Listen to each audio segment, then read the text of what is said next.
Yes. Allegiance okanye xa sithi culture of allegiance sithetha ngesithethe okanye ngenkqubo kaMbombela. Yes. Ngicela ke nindiphe i-definition tech team lapho phezulu sifumane. I think andazi noba uzonceda kwi-monitors Takandira inganitsali izantsi le mic, otherwise it's not too bad. Much better. Thank you, sir. Thank you. Nkosi. Now, ithi lento loyalty or commitment to a superior or to a group or a cause. Kutsho xa sithi nge-allegiance ithetha ngokuthembeka, ngokuzinikela kumntu okuphetheyo okanye kwindibanisela yabantu okanye kulo msebenzi ozinikele kuwo.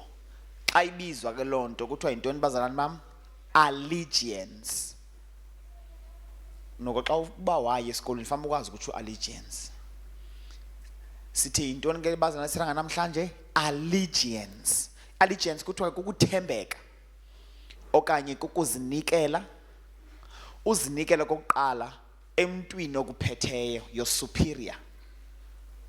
Okwesibini, uzinikela okanye uthembeke kwindibanisela kwigroup yabantu. Okwesithathu, uthembeke uzinikele nakulo msebenzi ofuna ukuzinikela kuwo. Amen. Bazalwane, this is a subject ebendithethe ngayo the last time ndilapha xa ndandivala kwi-prayer conference. Ndathetha nge-culture of allegiance. I will just take about 5 or 10 minutes.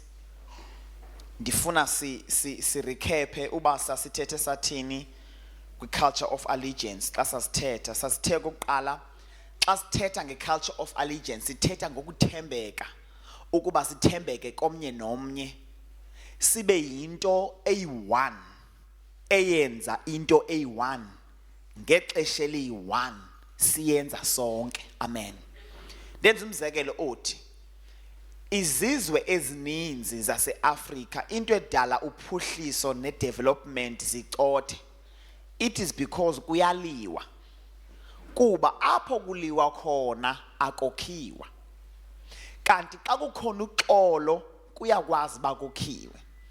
Kulawa mazwe ko-Nigeria, ko-DRC, kwezandawo kuliwa kakhulu, you realize ukuba imali iya kakhulu ekuthengeni izixhobo. Imali iya kakhulu ekufinanceni amasotsha. Iya kakhulu, ixesha liya kakhulu ekuplaneni uba xa sihlaselwa lutshaba sizolwa njani. So ba-end up bengenaxesha lokokha, benexesha lokufaka imali nexesha labo ekulweni kunoba kwakhiwe. Hence kubalulekile uba ukuze ibandla liye kule ndawo uThixo alifuna kuyo, funeke le nto kuthiwa yi-allegiance sazi ukuba yindlela esiphila ngayo. Nditheke ndithi culture of allegiance because xa kuthiwa umuntu into yakho yi-culture, awucingi tata uPrince ukuyenza, iyazenzekela because into iqhelileyo, indlela ophila ngayo. Your first option xa ucinga kuthi qatha into iqhelileyo, of which ekufuneke eyona ndlela ethi yokusebenza as individuals, kwi-departments, kwi-ministries, makube khona i-allegiance. Okwesibini, allegiance yintoni? Kukuba xa unengxaki okanye usebenza ube nabantu abazokuncedisa kulo msebenzi wenzayo. Uba kudla kuthiwa emakhaya, uba khona ilali ethile elwayo, ilwa nenye ilali, ibiza ilali ekufutshane. Xa beyibiza lona bathi nguMbombela ukuba singazolwa sodwa, masilwe nabantu abasithandayo. Kutsho ukuthi kuMbombela uyakwazi ukuthi uweak, kodwa kwiintshaba zakho uvele ustrongo ngenxa yabantu abakuxhasileyo. Uyakwazi ukuthi uhluphekile, uvele kwabanye abantu ungathi usisityebi, kanti ngabantu bakaMbombela abazizityebi abenze wena ulihlwempu wangathi usisityebi. Uyakwazi ukuthi ungafundanga ngenxa yabantu abakungqongileyo ube ngathi ufundile, kuba aba bafundileyo bayasivala esi space ongafundi kuwe. Kutsho ukuthi xa sithetha ngeculture kaMbombela sithetha ngokusebenzisana, sithetha ngokuthembeka, sithetha ngokuba ayikho into umuntu angashota ngayo xa eku-allegiance. Amen. Sathi ke nazi i-rules ze-allegiance. Okokuqala sathi it's constant pruning. Ukuba ukuzi-allegiance, ukuthembeka, ukuzinikela kube possible, makwenziwe into esibiza ngoba yi-constant pruning. Uba every now and then kuthiwa mos i-hedge ukuzibenhle funeka kube khona lawa tata amane ephethe sasikere esikhulu, amane echeba phandle. Iyadi ezinhle funeka zibe la tata ophethe ezasikere. Uba la tata akekho, i-hedge noba ikhona ayibinhle. So i-constant pruning ukuthini? Kukuba kwindawo esidibana kuzo, kwimithandazo esidibana kuyo, ingabi ngusenior pastor kuphela othetha ngokuthembeka, masithethe sonke ngokuthembeka, ukuze kungabikho bani othetha nto incamnye kule nto siyithethayo.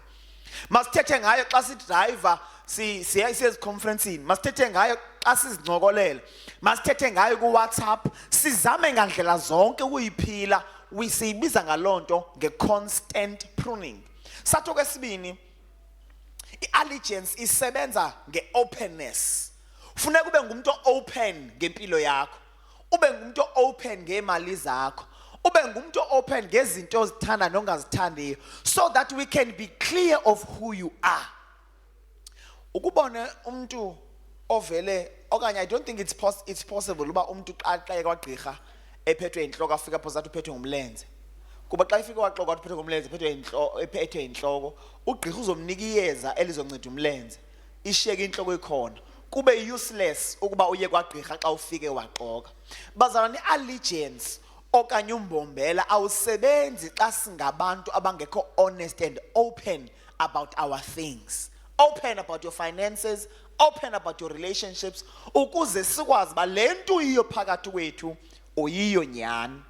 Sathi kwesithathu, your loyalty must always be to the higher authority. Ukuthembeka kwakho makuhlale kwigunya nolawulo olungasentla, ukuze xa ukhutshwa ngumuntu osecaleni kwakho uhlaliswe kuba your loyalty is on the higher authority. Sathi okwesine, you must be fully persuaded. Ukuba fully persuaded kukuzinikela ngokupheleleyo entweni. Umbombela usebenza xa sizinikele ngokupheleleyo, hayi half-heartedly. Makangabikho umuntu apha phakathi kwethu ozinikele half. Makangabikho phakathi kwethu umuntu ozinikele 10%, kodwa wonke umuntu makazinikele 100% komnye nomnye. Ndathi ndenze umzekelo ndathi, lento kaMbombela izokwenza nabantu xa besijongile babone ubuhle bukaThixo. Ndithi mina xa kuyongcwatywa kowenu belindele ukuba besazi bavele kwenu kuyahlutshe kukhona uronta oyi-1, balindele intente encinci, balindele nje abantu abayi-2, kube khona nje le moto ephethe ibhokisi kuphela, kodwa bazobona umhlola, bazobona kugcwele imoto ezigcwele iyadi, kanti ziimoto zikaMbombela zizoxhasa umuntu wazo. Bakugqibela abantu lihlwempu babuzana bakwenzekeni, zimoto ze-department na hayi akuzomoto ze-department, zimoto zikaMbombela. Ukuba abantu abembayo, amadoda embayo elala athi kaloku uhamba i-conference ndodandini wena, asizikombela wena kowenu uhamba i-conference, ufonele i-men's fellowship uthi amadoda ngixakiwe apha ingcwaba lehle, amadoda andibhokele. I-men's fellowship izonxiba i-overall yehle, izokwemba lo mgodi, yenza imeans kubiza 2LB. Senza ntoni apha? Sikwi-atmosphere kabantu bazana bam kaMbombela, the culture of allegiance. Sathi ke number 5, allegiance is based on principles, not on emotions. Ukuthembeka nokuzinikela akubhekiswa kwi-emotions, kwindlela ova ngayo, kwakhelwa phezu kwemiqathango nemiyalelo. Kuba imiqathango nemiyalelo ayitshintshi, kodwa i-emotions ziyatshintsha. So once sakhele into kwi-emotions kusho ukuthi yinto engangahlali ixesha elide, yinto engatshintsha over time.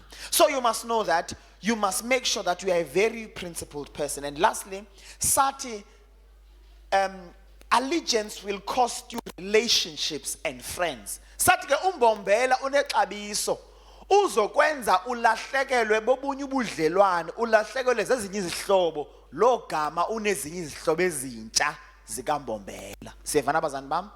I-recap le when we spoke in January in our prayer conference. But let us get in through namhlanje. Let us open our Bibles in Nehemiah chapter 2 from verse 7 through to 9. The culture of allegiance. Khona ingoma kuyathi wanyuka umbombela wenyuke kuseni. Andazi nabambombela wayengumuntu naloko kwakutsho kweliculo. Abantu bakudala fama batsho tathi uqhameka lo ngubani lo mbombela. Tathi uJini nawe lo mbombela umazi uculwa ngaye kwa ngubani lo mbombela.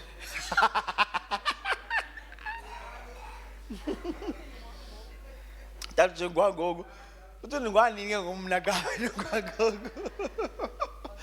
Okay, cela sifunde ke bazalwane uNehemiah chapter 2 from verse 7.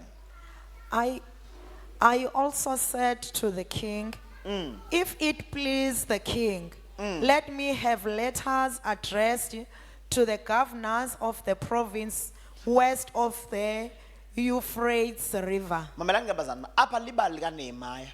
uNehemiah wayeseva ikumkani. Le kumkani okanye le nation okanye the government owayeseva uNehemiah ayingekho kowabo. Kuthiwa ku chapter 1 weva ukuba indonga zezixeko zeJerusalem ziwile. Namahashi nenkomo zidlala kumangcwaba obawo. Kuthiwa ngoku when decide ubuzosuka aye kowabo ayokwakha ayorepairisha lungisa indonga zeJerusalem. Kodwa apha ndifuna sibambe le ndawo ukuba ithi iBhayibhile emva kokuba ekhululwe ikumkani uNehemiah, ikumkani yabonisa iallegiance, yabonisa umbombela kuye ngokwenza lento. Cela uqale phansi ke mafundi verse 7. Yes. Okanye cela ufune ngeSixhosa to make our things easy. Ndathi kukumkani ukuba kuthe kwalunga kukumkani, Makuthe kwalunga kuyo ikumkani, mandinike incwadi eya kumabamba aphesheya komlambo, andiyeke ndidlule ndide ndiye kufika kwaYuda. okokuqala ndicela ileta ezondenza ndikwazi ukudlula kuzo zonke i-toll gates ndiyofika kwaJuda. Yes, qhubeka. Nencwadi eya kuAsafu umgcini wehlathi lokumkani, ukuba andinike imithi yemiqadi yamasango enqaba elunge kwindlu.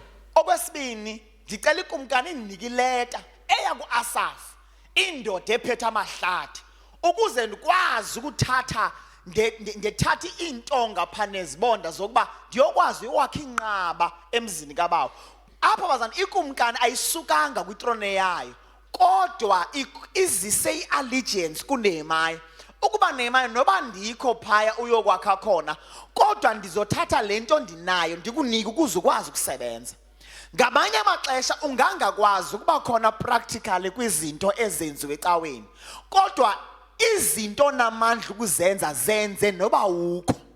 Phezulu umzekelo kuqhubeka imvuselelo eMthatha. Ungangakwazi ukuyofika physically eMthatha, kodwa yiba iphathi kambombela eyenza imvuselelo yaseMthatha iqhubeke.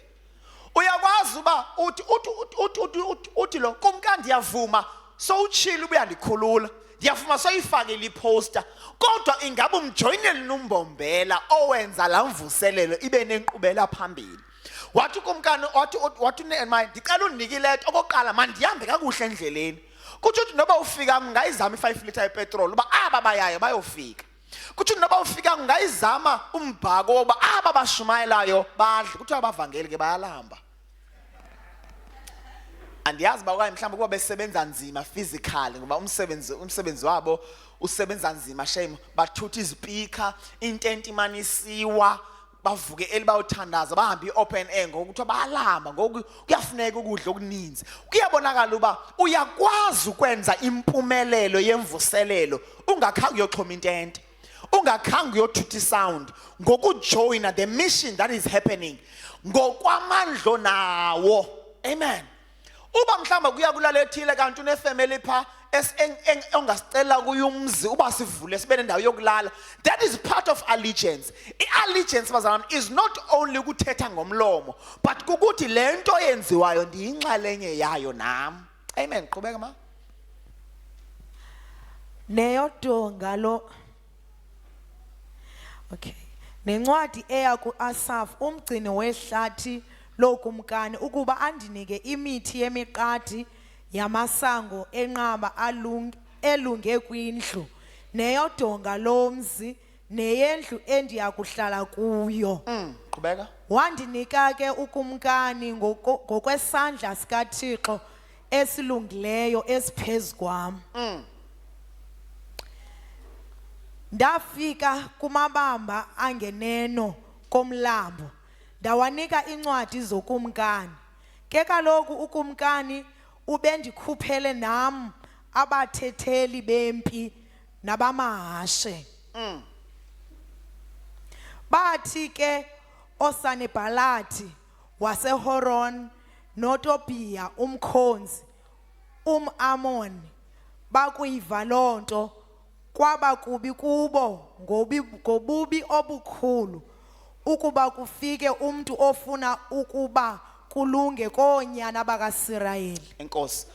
Now, masiyazi kuba xa si-engage kumbombela si-engage kwi-allegiance kukhona abantu abangazumandelwa kuba kubantu abangenantshisakalo yokwakhiwa komsebenzi kaThixo. Xa abantu bebumbene beme endaweni eyi-one bethetha into enye abantu abangenantshisakalo komsebenzi kaThixo bayanyakaziswa yiloo nto. Kuthi uTobiya noSanibhalathi bacaphuka ukuva kanti uNehemiah ufikile uzokwakha umzi kaSomandla. Okwesibini une-backup yekumkani. Kuyabonakala bazalwane bami ba noba icawe inganentshisakalo yokwenza ntoni kodwa xa sonke singayijoyinanga loo nto soze loo nto ibe yi-success. Funeka sifike kwilevel yokuba sazi ukuba xa senza into asiyenzi ngomnye siyenza sonke as the group okanye as the culture of allegiance. Matthew chapter 12 verse 25. Cela if niyakwazi nivezele kwi-easy version lo Matthew 12:25.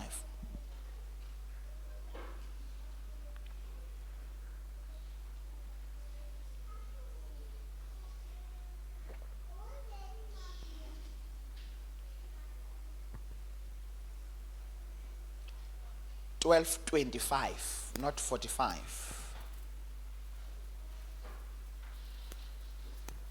Thank you. Jesus knew what the Pharisees were thinking. So he said to them, maybe groups of people start fighting other groups of people in the same country. If they do this, then they will destroy their own country.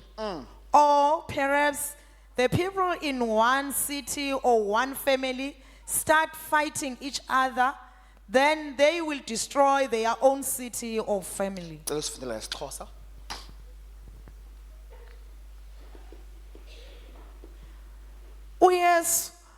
uYesu ezazi ingcamango zabo wathi kubo bonke uburhulumente obuvukelana bodwa Bonke uburhulumente obuthini obuvukelana bodwa. Yes. Buyabhanga. Nedolophu nokuba ngumzi ovukelana wodwa awunakuba nankqubela. Kutshothi i-allegiance tatugenze iza nenqubela kuba abantu abalano bodwa abakwazi ukuya phambili. Kutshothi ukuba uyayithanda inqubela phambili, the first thing that you can attempt to do kukuba makube khona umanyano nokwenza into eyi-one ngexesha eliyi-one. Apha uYesu uaddress abaFarisi after ephilise umuntu, then bathi hayi ungathi uphilisa ngomoya kaBheluzebhubhe wena awuphilisi ngomoya kaThixo. Avela abaliseli bali athi kaloku uba mna bendisebenzela uSathane bendingayenza kanjani into yoba ndikhuphe umoya kaSathane kodwa ndisetyenziswa nguSathane. Ezama ucacisa ntoni? Ezama ucacisa ukuba nendimono okanye nobukumkani bukaSathane noba bukhohlakele kodwa bu-united. Kunqabile uve kuthiwa amadimoni ebesilwa. Amadimoni akalwi wodwa, alwa nathi. That is why ikingdom kaSathane kungathi iyaqhubeka. It is because it's a united kingdom. Kutsho ukuthi noba bubukumkani obukhohlakeleyo kodwa bubukumkani obumanyeneyo. Kutsho ukuthi into ye-unity noba yenziwa isenzela ukukhohlakala kodwa iyasebenza. That is why be careful of united fools. Ubozulumkela izidenge ezimanyeneyo. Izidenge uba ke zamanyana usengxakini wena nobulumkile wena. But uba izidenge zike zamanyana ziyakwazi ukuba zikwehlule because umanyano lunamandla noba lenzelwa ntoni. Kukangakanani ke ngokubazalwane xa sekumanyene abantu abazizilumko, xa sekumanyene abantu aboyika uThixo, xa sekumanyene abantu abanenjongo yokwenza inkqubela phambili emisebenzini kaThixo. Kutsho ukuthi i-unity can be a capable force to make sure that we reach our destination in time. Kutsho ukuthi umanyano ne-allegiance yinqwelo eqinisekisa ukuba siyafika apho siyakhona.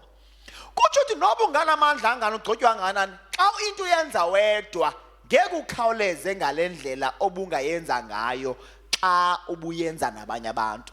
Ithethi iBhayibhile ababini ungcono kunoyi-1 kuba emshikashikeni kwabo bayakwazi ukwenza into iphumelele. So kuyabonakala ukuba if as the church we must learn ukuba sifuna ukuwina njengebandla, not ukuwina uwedwa as an individual.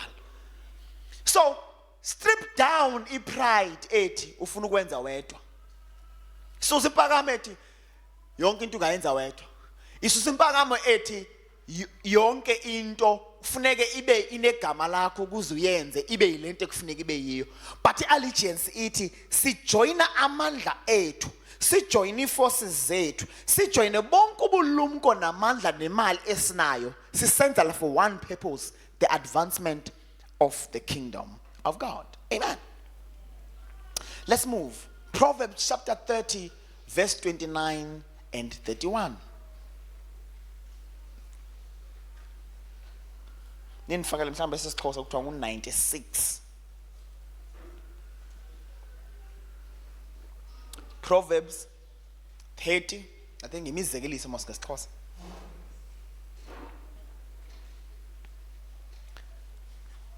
Chapter 30 verse 29. Zintathu izinto ezibukelekayo xa zihamba. Now there are 3 things that seem powerful. Yes. Xebe zine ezichula ukunyathela. Chuthi okokuqala ziyabukeleka xa zihamba.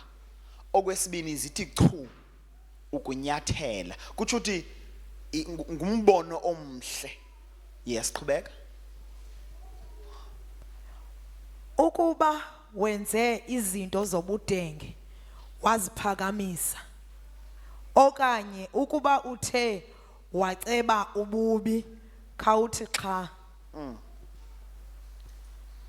wakulucofa ucwambu kuvela ibhotolo, wakuyixhimfa impumlo isuka yophe.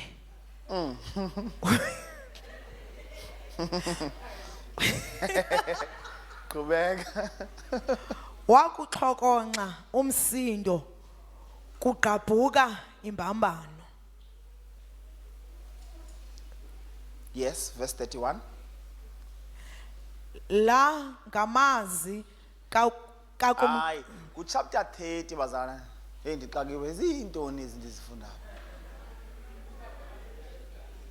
Ku chapter 30 verse 29 to 31.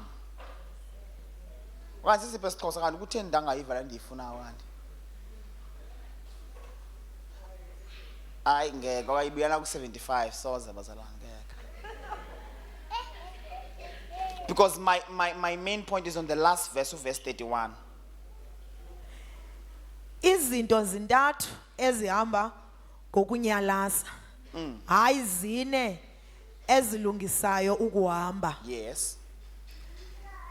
Yingonyama igorha Yes. phakathi kwezinto ezizitho zine. Yes. Elingabuyi umva phambi kwento zonke. Yes.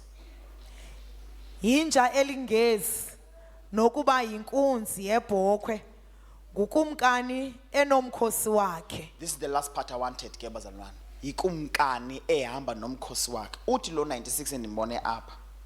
Ngukumkani ephahlwe ngumkhosi wakhe.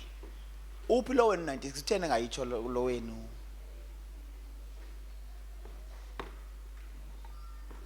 Ewe nankuya. Yes. So 96 bazalwane lo wenu urongo lo wami ndiziba ndihlukana mungathandi no 96 orongo kule phone yami. All right. Okay. Now, apha lo uthe kuqaleni, this is a beautiful picture that we can look at. Ukubona ikumkani iphahlwe ngumkhosi wayo. Bazalwane bam, kukhona into eyenziwa yiunity. Iunity yenza abantu abayijongileyo bayirhalele. Xa ubona inkosi ihamba namaphakathi wayo, ubona namapolisa ehamba iprocession yawo, ngeke uveluse amapolisa xa emarch izinto yavela ungena abaphakathi wawagile, soze uyenze lonto. Into edala ungeke uyenze lo, it is because ubuhle beunity, ubuhle beprocession yenza okokuqala ibukeleke lanto. Okwesibini yenza yoyikeke kube nzima ukungena phakathi kwayo uyidisturb. Once iunity siyenze ibonakale icace bepublic, ibonakala inhle ebantwini, iattract abantu. Yilento uYesu adathi bonibona kanjani ukuba ngabafundi bami, bonibona xa nithandana. Kuthi i-display ye-unity ibonisa abantu basingabafundi bakaYesu. I-display yomanyano ibonisa abantu what we are on the inside. Enye into esinceda ngayo yenza abantu ebebecebe ukuzongkwenza imbambano bangakwazi ungena, because iunity it makes them to fear to come in. Amaxesha amaninzi xa kungene imbambano ebandleni ingeniswa kuba vele khange sifune ukuyidisplaya iunity kwasekuqaleni. So once iunity siyiveze publicly uba ngani simanyeneyo, umuntu ofuna ukungena phakathi kwethu uzozibuza uba ndo baqala ngapha ababantu. That is why we must make sure that sizama ngandlela zonke, not iunity uba siyenzele thina nje kuphela, kodwa siyibonise ebantwini uba singabantu abamanyeneyo, sibabonise abantu by all means possible, so that sizisavele ixesha loba umuntu ezosibona apha uba kanti siyabetha mavela soyike siphakude. That is why ezindaweni dekubhala ukuthiwa these premises are protected by ADT. U-ADT uzamela ukuba otsotsi mabavele bangabisangena besazi ba apha kugade u-ADT. Iunity yenza uba ke ngosibeka isign in the parameters of our church ukuba abantu abakuthi babone baphaya awukwazi ungena kanti awuzuyijoyina iministry okanye iculture kaMbombela. Am I making sense namhlanje? Let's move further. Ndifuna ke sifumane a biblical example ku Genesis chapter 11 from verse 1 through to 6.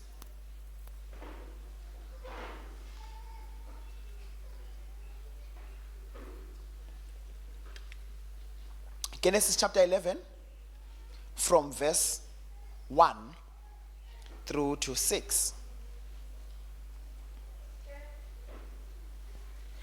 Ke kaloku lonke ihlabathi libe Okay.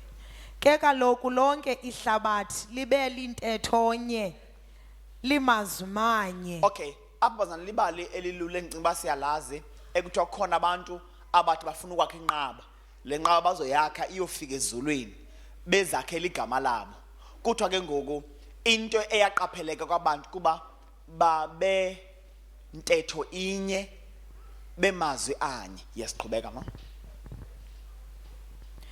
Kwathi ekundulukeni kwabo besinga empumalanga bafumana ithafa ezweni laseShinare. Yes. Bahlala khona.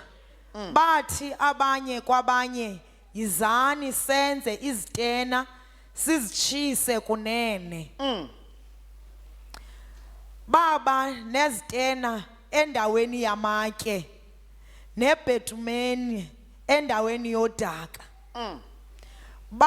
Bathi yizani sizakhele umzi nepoma lenqaba elichopho isemazulwini. Sizakhele umzi nepoma. Yes, it should be serious abantu. Yes. Sizenzele igama. Hleze sichithakalele ehlabathini lonke. uYehova wehla eza kukhangela umzi lowo nenqaba leyo inde. Kuthiwa uYehova wehla waqoma makazokhangela lenqaba inde kangaka ifuna kwakho ababantu. Yes. Bayakhayo onyana boluntu. Wathi uYehova yabona abantu banye bandethonye Ababantu banye bonke bephela. bathetha into enye bonke. Yes. Yingqalo ke leyo kwenza kwabo. Kaloku abayi kunqatyelwa nto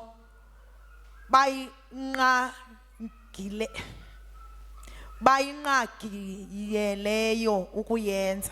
So uthi uThixo apha into masiqaphela abantu ababantu bantethonye bonke futhi ayikho into abaplan ukuyenza abangazuyenza ukuba banje. Kutsho uthi aba bantu lenqaba abazuyakha ngemali bayakha ngobunye. Lenqaba abazuyakha kuphela ngamandla kodwa bayakha ngobunye. Kutsho uthi kuyenzeka abantu bangabi nayo imali ngokubona kwethu kodwa bayakwazi ukuzenza izinto xa bemanyene nokungathi abanamali. Kuba bakhona abantu abanayo imali kodwa xa kungekho ubunye bangakwazi kwakha. That is why the first layer of allegiance is being one in heart and one in mind. Kukuba sibe banye in heart and in mind. Kuba yonke into evela ngaphandle bazalwane iqala ngaphakathi. Xa ungumuntu ongathembekanga ongazinikelanga phambi kokuba sikubone thina uqala lento yenzeka apha ngaphakathi before siyibone. So kutsho uthi i-allegiance ubunye insebenziswana mayiqale kuqala apha ngaphakathi kuthi ungabi neengcinga zokungamanyani nathi kodwa izenzo zakho zibe zimanyene nathi. Because in no time zizophela izenzo kuqale kumanifeste lento esenhlizweni yakho nasengqondweni yakho. That is why kubalulekile uba if kukhona ingcinga kuwe enento nokwenza nokuba ungamanyani nathi ungabikho kumbombela ungabikho kubantu abathembekileyo ungabikho kubantu abazinikeleyo is in no time izovela lento kwizenzo ezipractical. Because yonke into esiyibonayo ayiqala namhlanje. Umuntu oshiya icawa akayishinga lemini afaka ngayileta. Kaloku ileta uyakwazi into uyibhala ngoDisemba ezohamba ngoFebruary. Amanathi descend. Athi sayithumela khalaza ayikhanselisha. Athi sayibhalile ngexesha gida nathi kuthiwa goduka wathi. Amanathi njengoba sithi uyibhalile ileta kodwa uthi nathi goduka uthi ngela xesha ileta uyibhalile. Why? Because ukuhamba awuqali ngale mini uphuma ngayo uqala ngeengcinga zokuba ndizohamba. Kukhona esihleli nabo abahambileyo kodwa bathi goduka bathi kodwa bahambile bahleli nathi kodwa ngeengcinga nangenhliziyo abasekho nathi. Sizokwethuka ngayamini ba hayibo uzibamana umkile siveza ivideo yakhe esithi kanti ngeyamini elate njengalamini ebelitya zokubhalile eta ngalamini alithi ngayo. So xa sokwenzeka umkhube okanye umdisappoint vele wenza into ebehlele sezingcingeni zayo umqhubela kule nto ebehlele efuna ukuyenza. Kutsho uthi bazana ukumanyana is not what we see but it is the happenings that happen in your mind. Ucinga ntoni? Yintoni lo icebayo? Yintoni lo iplanayo? kodwa ukuba i-allegiance uyiqala engqondweni unga-entertain izingcinga nazi-assumptions. Akho nto ihluba njenge-assumptions. Assumptions yintoni ngale ngesiXhosa i-assumptions bazalwane? Khona utitshala be-English alo kahondawo yethu. Kukrokrela nantso-ke. Akho nto ititshala singawukrokrela. Because yazi xa umkrokrela umuntu uvele enze ngale ndlela umkrokrela ngayo. Andiyazi ba I think uSathane kuba ezibona ingcinga zethu I think uyazibona ngoku vele athathe lo muntu aba makenze njengengcinga zakho. Once umuntu uqala ukumkrokrela ubomazi ba ungene kwi dangerous zone yalo muntu because yonke into yomkrokrela kuyo vele bengathi wenza yona. Uba umkrokrela ubukhohlakele vele bengathi uyakwenza ukhohlakala. Uba umkrokrela bakakuthanda uvele abonakala ngathi akakuthandi nyana. Uba umkrokrela kuba ungumuntu okuhlebayo xa ungena uthi ngaye ethithela phansi kanti behlethela phansi nangoba ungangeni into nayo usike wangena ethithela phansi ushoke ngoba yambona ngoku wenza la nto ndimkrokrela kuyo yandihleba vele kanti akuhletywa kwawena akuthethwa nganto edibene nawe. So ukukrokrela zezangcinga zihlale engqondweni ungazithethiyo kungcono isikrokro vele usithethe. Ungana nje mhleli nathi nje izofika opening yasemthathe yolo songekho. Ungayibhatala nje le 300 yazazi bozobe sewungekho vele wena. So akho sidinga uyibhatala 300 yo yemthatha ba vele uzobe singahlalanga ngonawe apha. Why? Because lento yokuphuma ilapha kuwe engqondweni. So sithi ngoku the first layer of allegiance is in one heart and one mind. Xa uqhubeke nale verse besiyifunda ke. Waza wathi xa aba bantu beluhlanga olunye. Uba aba bantu baluhlanga olunye. Yes. Bekwantethonye. Sebeqala ngokwenjenje. Besenza kanje. Abanakuxakwa nayintoni na abafuna ukuyenza. Ayikho into abafuna ukuyenza engazokwenzeki. Kutsho ukuthi uba sithi apha sine conference emthatha ngeke singayenzi ukuba sinqondonye sinhliziyonye. Uba sithi siya extenda le building sifuna iye phezulu iye eqaleni angeke singayenzi kuba sinqondonye sinhliziyonye. Ukuba sithi sifuna ukuthenga ibhasi sifuna ukokha enye building ukuba lonto sifuna ukuyenza ayikho into esiceba ukuyenza singazuyenza apha kuba siyekile bangamahadebe siyekile bangamatolo singama CFA amahle. Because the allegiance it uyayeka ukuzi identify wedwa uyayeka ukuba ngunxumalo ube nguzwidi hayi ulibutho ungum-CFA. It means eyona allegiance yakho is to CFA than to yourself. Ukuba sinjalo siyoba luhlango luyi-one ekungekho nto esingeke siyenze xa sifuna ukuyenza. Uyabona abazana boyigandi thutha nguThixo lento ayorevele nguThixo la itshoyo. Uthi hey aba bantu banamandla egeza abantu. Ukuba thina asibamisi sozibona into esiye. Ngicela uqhubeke verse 7.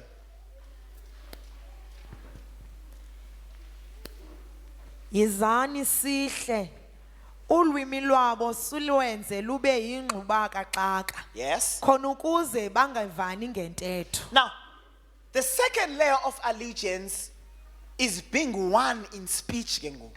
Ukuba after seyikhona engqondweni nasenhliziyweni masithetheni into efanayo. Sothi xa sithi sine conference wena ufuna ivuselelo.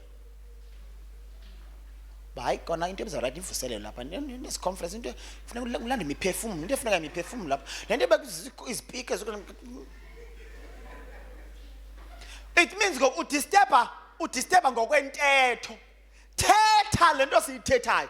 Xa sithi se conferenceini nawe thetha ngeconference thetha ngalento okuthethwa ngayo ukuze uenhance lento ye-allegiance. Speak, thetha. Babebanye ngengqondo nangenhliziyo. That's the first layer. The second layer babebanye nangentetho. Uthi uThixo ngento masiyenze mavele siba confuse. Kuthi uthi eyona nto eyabamisayo abantu kwaba yi-confusion. Kukuba bangakwazi ukuvana xa bethetha. kuthi uthi wayithi omnye xa isithi hey cela udlulisele isanti avele eve ungathi uthiwa madlulisa istena. Omnye athi hayibo khona mixele i-concrete hayi omnye avele ezele festile. Yafika qala ingxabano ba hayi avela athi avela athi omnye sathi xa lo esivu enkosi lo uva isithuko. Ba unthukelani andikusiza ndibona unthukelani pho. Yabona ubuthe manje isistena uthi omnye kanti isistena bentase sisamente man. Abaxatyaniswa yi-lack of resources. Zikhona izitena akhona amafestile baxatyaniswa kuba abavani ngentetho.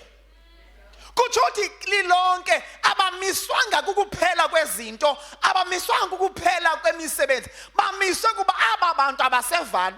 Udathi uthuthi uThixo wabamba okay akuzunceda ukuthumela isichotho ndiyiwise lenqaba kuba lamagezi izophinda iqalela. Ndizoyiwisa ngesichotho lenqaba azophinda yakhe. Nansi noma vendiyenze manje bashaya bengevani. Bayincama lo nqaba ifana bayishiya apho ingena amafestile injalo ungaphelanga zitena ngoba uThixo wavele weza neconfusion.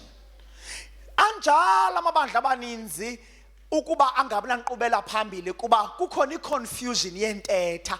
Kukhona iconfusion through the thinking patterns and their heartbeat. Ukuba bakhona abasicane yi-one kodwa lo nalo ufuna kwenza hayi mina ndicela uxhaso wami umbono lo mbono andiboni uhamba kuhle lo mbono hayi lo mbono andiboni uhamba kuhle lo mbono hayi mina bengicinga ba noba kuyi dedication yasemthatha mavele soyidedicate lapha lendlu ivele iveze nje apha escreen siyidedicate lapha lendlu yasemthatha mina bendibona ngolo hlobo. Utata uthene memizithethe engazichumayeleli nje utata uyachumayela nje yima incithu yanto leba umali uyizithethe engazichumayeleli nje utata. Yes. Khona abantu bacinga kanjalo utata uthena ngavela zichumayela uyakwazi ushumayela utata neveki yonke uyayikwazi uyibetha yedwa intoni ingxaki. But these people were one in mind and they were able to do great exploits for God. So kuchuthi the first layer sitheba zana intoni heart and mind. Inhliziyo yakho nengqondo yakho masibe into eyi-one ngentetha masibe into eyi-one. Those are the two layers of allegiance, heart and mind, speech. Sandule ke ngoku ungena kwi-third layer of actions. Uqala engqondweni qala uze enhliziyweni yakho usuke uze kuthetheni usuke uze kwizenzo. Uba senza ngalo pattern i-allegiance will be very very very practical xa senza ngalo order. Ungaqali ngezenzo kanti intetho nenhliziyo azithethi lento uyenzayo because uzowudinwa kukwenza isenzo sento engekho inside you kanti yonke into eqala ngaphakathi engaphandle iyakwazi uba possible but eqala ngaphandle engaphakathi mostly it does not work. The fourth layer of allegiance is faithfulness. Ukuthembeka. 1 Corinthians chapter 2 verse 4. Korinte bokuqala chapter 4 chapter 4 siqale ku verse 1 kuba ngu verse 1 and 2. 1 Corinthians chapter 4 verse 1 and 2. Makenje ke umuntu ukucinga ngathi athi sizizicaka zikaKristu. Makenze nje umuntu xa icinga ngathi acinge ngoba sizintoni bazana sizicaka zikaKristu. Yes. Singamagosa endaba zikaThixo ebezingaziwa. Kuthi xa sewuthembekile entweni uye waziwe ngayo. Xa umuntu ethembeke etywaleni waziwa ngabe utywala mos. Yes. Khona omnye umfefe emelini yami wade osweleka andimkhumbule sober. Andimazi ba wayibehave njani xa isober. Kuthi wathembeka kakhulu ekuseleni sathi sama identifya ngalonto. Kwakusaziba efamily noba khona umncwabo noba khona umtshado yena uzihlala emotweni cha uyaphuza. Akho nto oyilindela kuye wawusazi ba noba udibana naye edolophini noba udibana naye phi iyi-one nto esimazi ngayo lo muntu iyi-one nto esiyazi ngayo uselile qha. Kuyabonakala uba xa sewuthembekile kuyo into waziwa ngaloo nto uthi ke ngoku lo thina masaziwe ngoba sizizicaka zikaKristu. Kutsho ukuthi indlela lo mfo athembeke ngayo kuKristu eyona nto ayaziwa ngayo kuba usisicaka sikaKristu. Akaziwa ngento anazo, akaziwa about anything else, but into egqamileyo is that he is a steward of the mysteries of God. Qhubeka verse 2.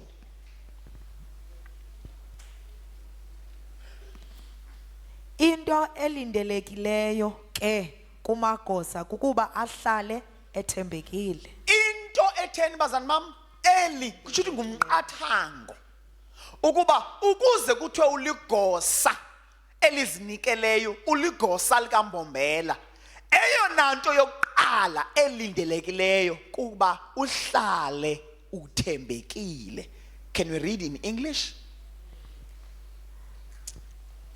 So look at Apollos and me as mere servants of Christ, who have been put in charge of explaining God's mysteries. Yes. Now, a person who is put in charge as a manager must be faithful. Moreover, it is required in stewards that one be found faithful. Now, what do we mean by faithfulness? Okokuqala, you must be faithful to the call or the position of serving. Thembeka kule ndawo obekwe kuyo. Thembeka phi bazalwane bam? Thembeka kuyo. Thembeka kule nto obizelwe kuyo uba yenze. Thembeka kule nto obekwe kuyo ukuba yenze. Thembeka kule nto othunywe kuyo ukuba yenze. Qiniseka ubuthembekile kuloo nto. Qiniseka ukuba loo nto uyazinikela kuyo, uyayimela loo nto. Ukubone umuntu othola uba let's say mhlambe unento azoyenza ezomenza angabikho enkonzweni, and lo muntu une role ayidlalayo enkonzweni. Avele lento afama yenze enkonzweni kube ngaziba kavala ayidrophe kanjalo. Let's make an masithi ngoku utata uNcizwa njemba ephethe la camera pha. Xa ingazibakho utata uNcizwa saziba nguye ophatha la camera, funeka zibuza umbuzo ukuba zeziphi inzama zenzileyo ezizokwenza ukuba xa engekho yena abe khona umuntu ohleli kula camera. Abazalwane abaninzi xa exolisa kodwa enepost nendima ayidlala ecaweni, uxolisa kuphela kodwa angazibuza umbuzo ukuba ngubani ozokwenza lento ebezoyenza. Lento ayithi awukwazi ukungabikho, ithi ikhona inzamo ozenzile zokwenza sure uba lanto yenziwa nguwe ayizufeyila kuba ungekho. A good example, enkonzweni most of the time I deal with leaders, branches, trainings and what so on. Njemba i-weekend zam zonke ndihamba ndiqonda uba okay mave ndidibe nazo ezi leaders phakathi neveki. NgoLwesibini ndadibana nazo from 6 ndabuya ngo-10 ebusuku, into engaqhelanga kuyenza. Andaya kweyiSFM ndiye kuyo. Why? Ndenzela uba xa ndingekho ngeweekend ungami umsebenzi wam ngenxa yokuba mna ndingekho. Awukwazi bazalwane ukuba unento yenzayo enkonzweni kodwa xa ungekho ube uvela ufane nomuntu ongenzi into. Okungathi ulibele ukuba kukhona umsebenzi emaluba wenza. That is why it is important that umsebenzi owenzayo uthathe serious njengomsebenzi wakho nyani. Kukhona bazalwane uqonda ba uyavuya xa engekho ezobonakalisa uba icawa iyamdinga. Uyavuya xa ingazibakho into yena efuna ukubonakalisa ukuba kukhona into ezingenzekiyo xa ingekho yena. Kanti a person othembekileyo kwicall yakhe uzama ngamandla akhe onke ukuba ekungabikhweni kwakhe uzizamile inzamba uba icawe kodwa namabutho onke makaqhubeke okungathi ndikhona because I have done my part. So the first layer of faithfulness is that you must be faithful to the call or to the position of serving. Wesibini, be faithful to the institution. Thembeka kulo ibandla. It is the institution that gives you a platform to serve. Yes. Kulula xa sokudala userve so ya uphuhla uya uba ngcono ucinga ba uzenzile. Uyabona ngoku kukhona abantu abaqalayo uEMSA. Baqale apha.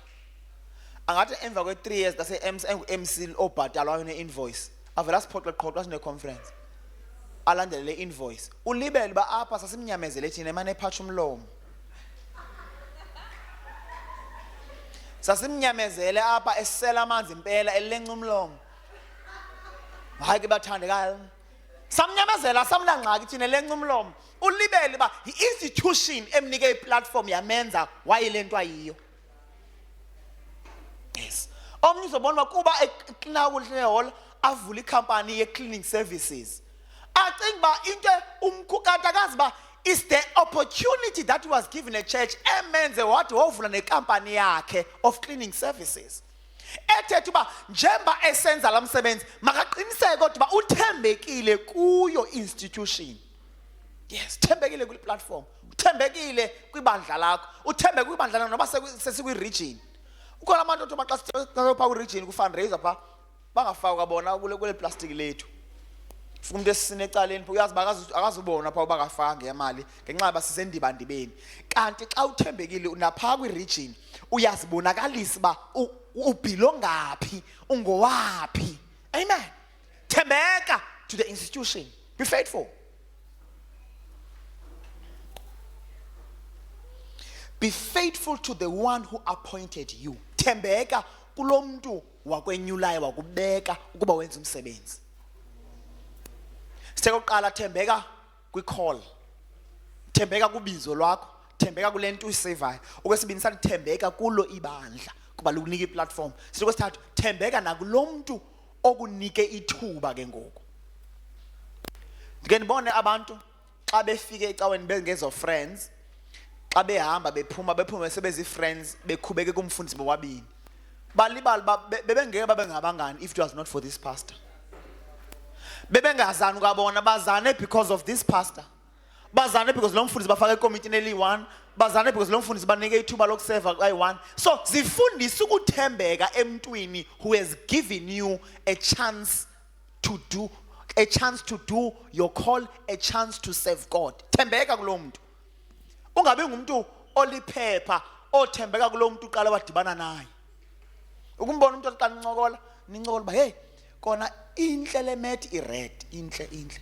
Xa ungena omnye sithi hey hayi mina ngicinga ba hey blue enhle ajika athi yazi nyanisile inhle man le mat i-blue. Xa kuphuma lo we blue ungena omnye athi hey zinhle imat eziyelo athi hey hayi unyanisile mhle uyelo yazi mhle uyelo kwamntu adibanayo uvumelana naye lo ogqibelo othethileyo ngulo azofumana isupport yakhe. But ukuthembeka it's remaining steadfast in one thing. Number 4, be faithful in toiling for the kingdom of God. Thembeka ekubulalekeni for umsebenzi kaThixo. Thembeka. Masifunda. 1 Corinthians 15:58, which is the theme of this conference.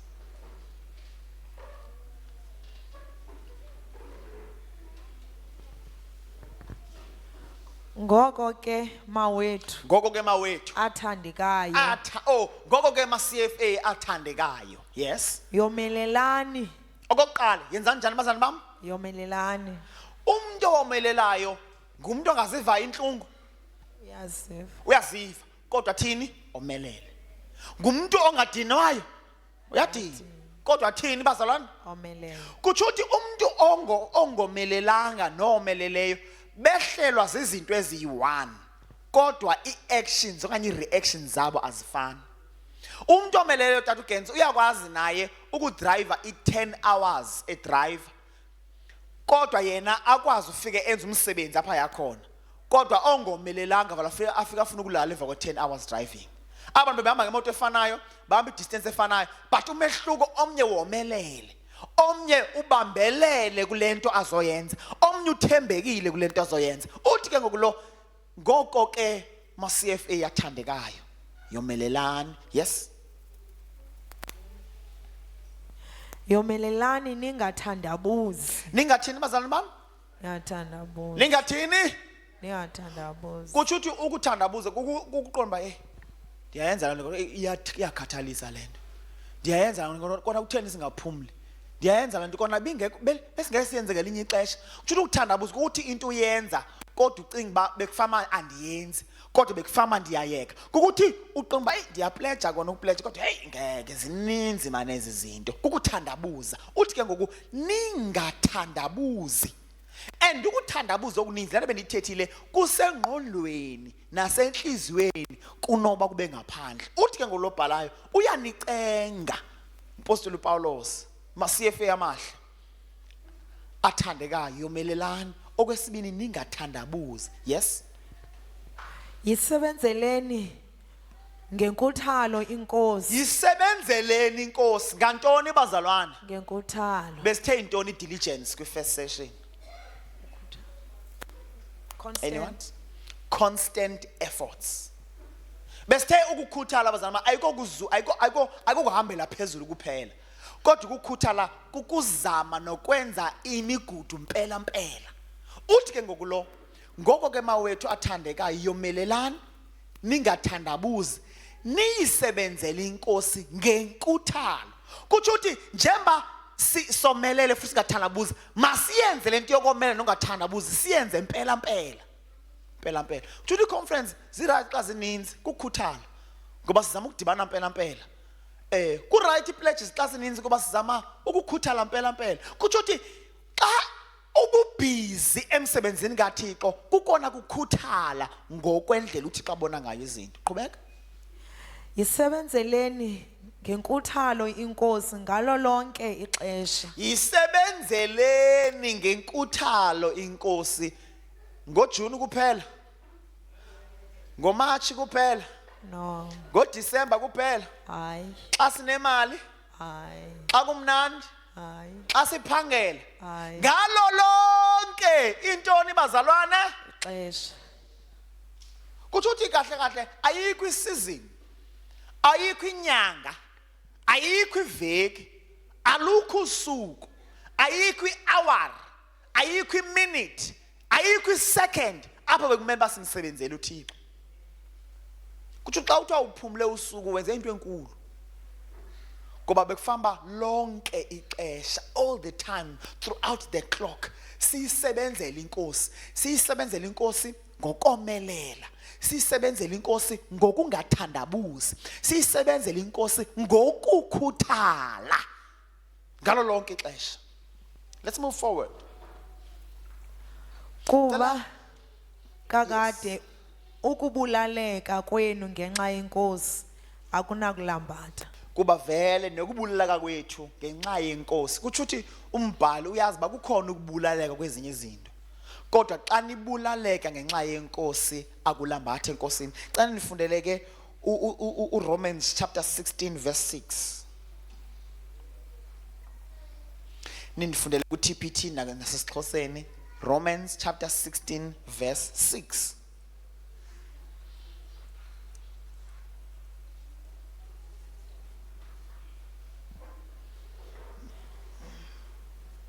and give my greetings to Miriam give my greeting ndibuliseleni kuMiriam Miriam. yes who has toiled and labored extremely hard to beautify you Sifuna ngesixhosa nindibulisele nakuMaria owabulaleka kakhulu ngenxa yenu kuthi uthi apha phakathi kwethu ufuna kube khona oMaria abaziwa njengokubulaleka ngenxa yethu uthi lo Maria zange abulaleke ngenxa yezinye izinto kodwa yena wayibulaleka ngenxa yabazalwane kuthi uthi uMaria apha uMiriam wayinengqondo yokuthi mna ndizimisela uba make ndibulaleke ndisenzele uba abazalwane bafumane ibenefit bazalwane masiphumene entweni yokuba ubulaleke xa uzonconywa wena ubulaleke kuba wenyuliwe ubulaleke kuba ufuna kuqhotyelwe nizandla kuba hayi leadership wow leadership no kodwa kuthiwa lo uMariam yena wabulaleka esenzela abazalwane esenzela babanye yabona ngokuthiwa sizokhupha imali yetransport enzela ba aba bangenamali bakwazi ukuhamba ngemoto zethu kuthi uthi apha sibulaleka on behalf abanye abazalwane. Kuthi uthi ngoba bekuthiwa abekho abangenamali, mhlambe isikhupha 300 kuphela, but ukhupha 300 yakho uphinde ukhuphele nomnye ongenayo imali. Yintoni lesifundiswayo? Sifundiswa uba masibulaleke not for us, but ke sifunde ukubulaleka for others. That's faithfulness. Number 5, be faithful in being a kingdom financier.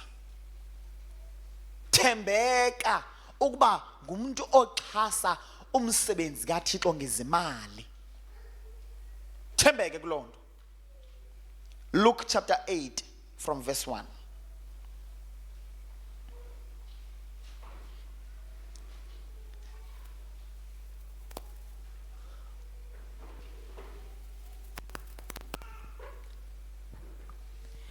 Kwathi emva koko uYesu watyhutyha idolophu ngedolophu nelali ngelali. Ima uYesu kuthiwa zange ahambe nje watyhutyha. Xa kuthiwa utyhutyha uthi umuntu akokusuka nje elali ni-1, but kukuhamba ilali ngelali. Kuthiwa wayithini uYesu? Watyhutyha. Yes. Evakalisa eshumayela iindaba ezimnandi Hey. zolawulo lukaThixo. Njengemvuselelo ze-Olem. Hey, iyatyhutyha i-Olem. Amen.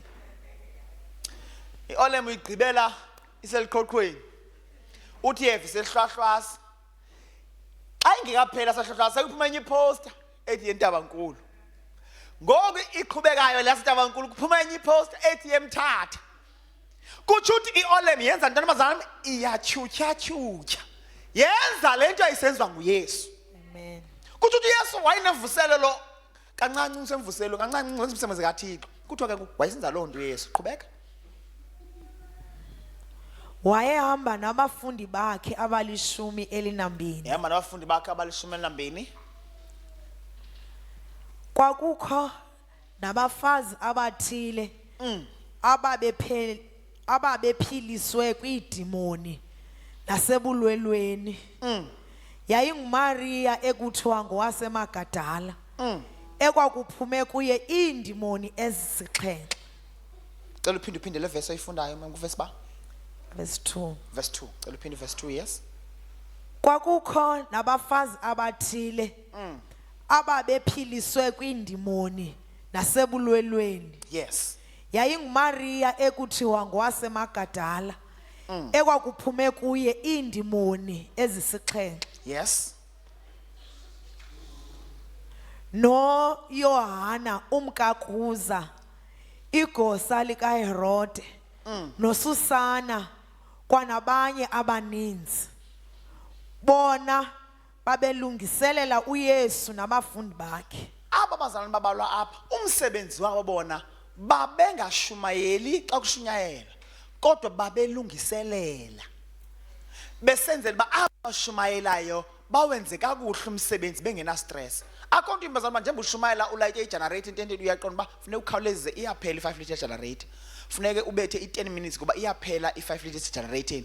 Ukhawuleza hayi kuba uowner isixesha, ukhawuleza kuba ayikho imali leyo yokufaka ipetrol pha igenerating.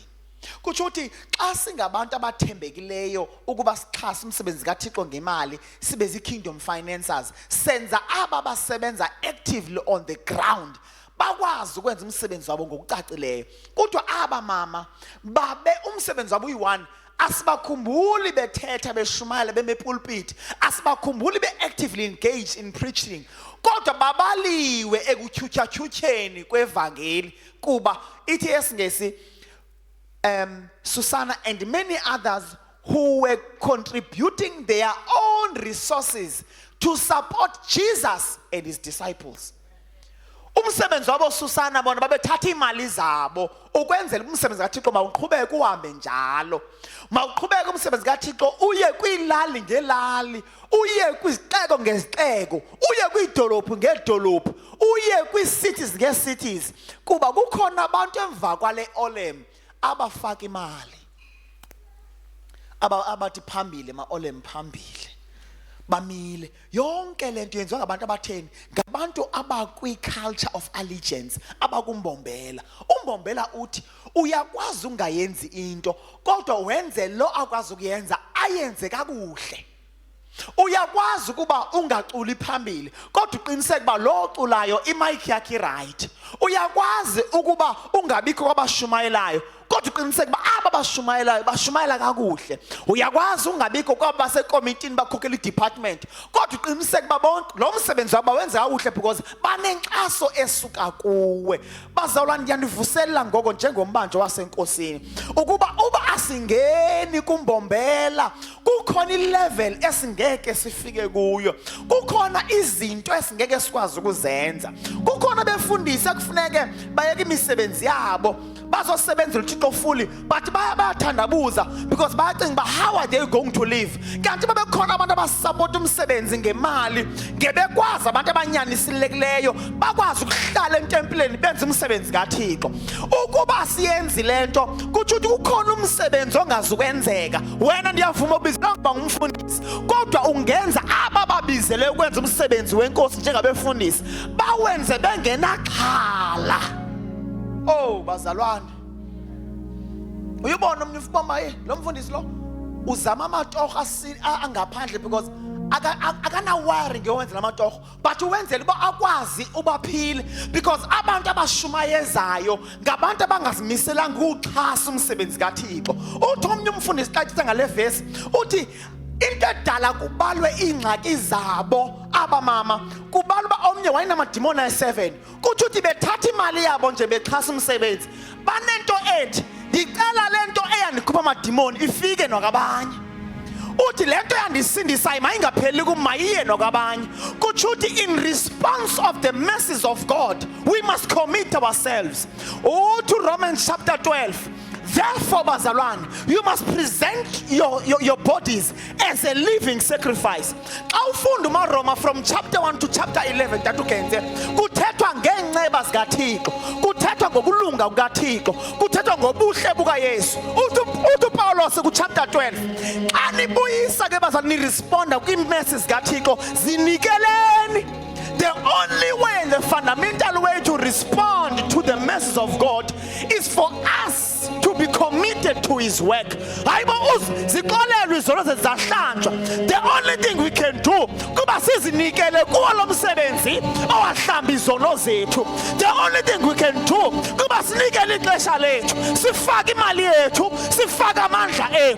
kufuneka ivangeli chuchachuche liya kwilali ngelali, liya kwilali ezihluphekayo kwakhiwa iholo, liya kwilali ezihluphekayo kuthekwa iguruguru. Izihlupheki zelali zithathwa ngeguruguru zecawe zizwe edolophini emagethi. Why? Kukhona umbombela odibene emagethi owenza umsebenzi kaSomandla. Oh masiyefe amahle. Oh saphola ukambombela, namhlanje ndiyanikhuthaza ukuba ke nizinikele ekuxhaseni umsebenzi kaThixo ngemali. Ndibeke le point ngabom because sometimes we must be direct. Singabe senza imizekelo sicacise ukuba ezinye izinto zenziwa inkxaso yenu yemali, ezinye izinto zenziwa possible by you being committed to finance the work of ministry. Stand up on your feet. I'm done for today. I'm done. I want us to pray. Umbombela. Please give me the definition of allegiance one more time on the screen, please. Tatundira. Allegiance. Kalabashata. Loyalty or commitment to a superior. Umbombela uthi sithembekile kumfundisi wethu. Sithembekile. Sithembekile enkokheli yethu. Okwesibini, loyalty and commitment to a group. Sithembekile komnye. Sithembekile kuthi sisonke. Okwesithathu, sithembekile emsebenzini wayo inkosi. Ngayo yonke into esinayo. Sithe the first layer ngokwengqondo nangenhliziyo. Be committed. Okwesibini, be committed ngokuthetha. Be committed nge-actions. Be committed ngoba uthembeke ngokunyanisekileyo kwi-superior yakho, kwi-group na kwi-cause. Lift up your hands. I want us to pray. Ndingayisa ntoni kuwe efanele kukubonga anginakho okwanele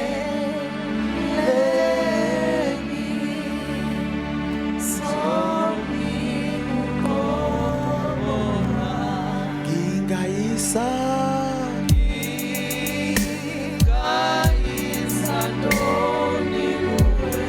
efanele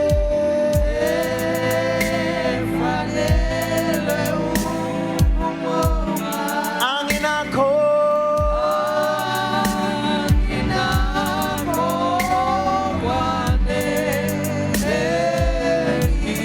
ngizomnika anginakho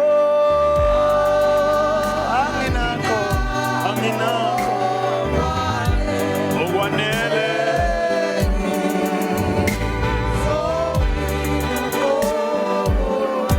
anginakho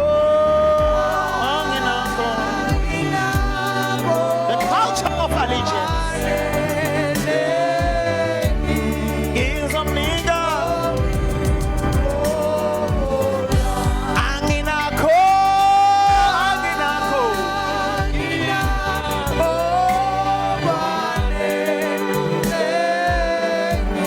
ngizomnika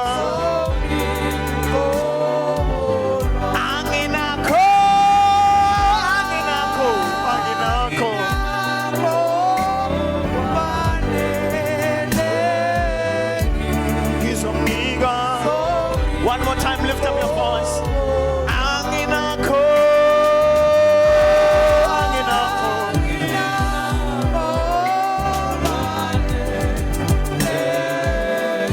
ngizomnika. One more time for real. Anginakho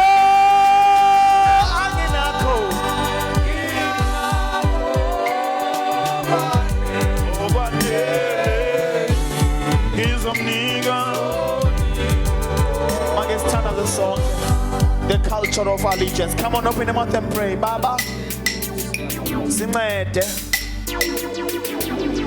by your spirit ukuba Nkosi singene Thixo wethu onamandla onke kule family kaMbombela, singene to the culture of allegiance ngenxa yomsebenzi wakho. Sincede Nkosi, sincede Thixo wethu to be loyal and be committed to our superiors, to be loyal and committed to the group and the cause.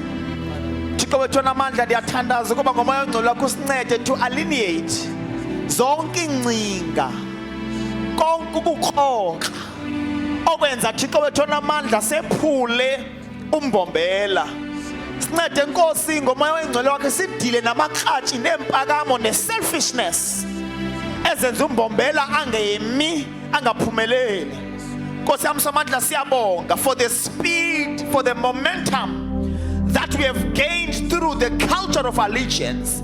Thixo namandla siyabonga uba mawuthi lo moya kaMbombela uba khona in all our satellites, eGoli, eThekwini, eGqeberha, eMonti, eMthatha, eFlagstaff, eNgele, eMantshangase, eMagate, ePort Edward, kuLobi.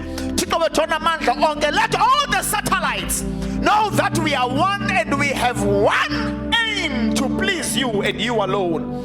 Thixo wethu onamandla onke, sincede usivula amehlo sibone yonke imikhwa Thixo namandla evuka phakathi kwethu ezosakaza uMbombela, ezosakaza the culture of allegiance. Thank you, Father, kuba lento siyibone kuwe, that as a triune God we have always displayed unity. We give you praise, glory and honor. In Jesus' mighty name we pray, and everybody says amen. Can we clap our hands for our Lord Jesus? Should we go through to Manita to Kenza for a few? Sishali zandla siza ngaphambili.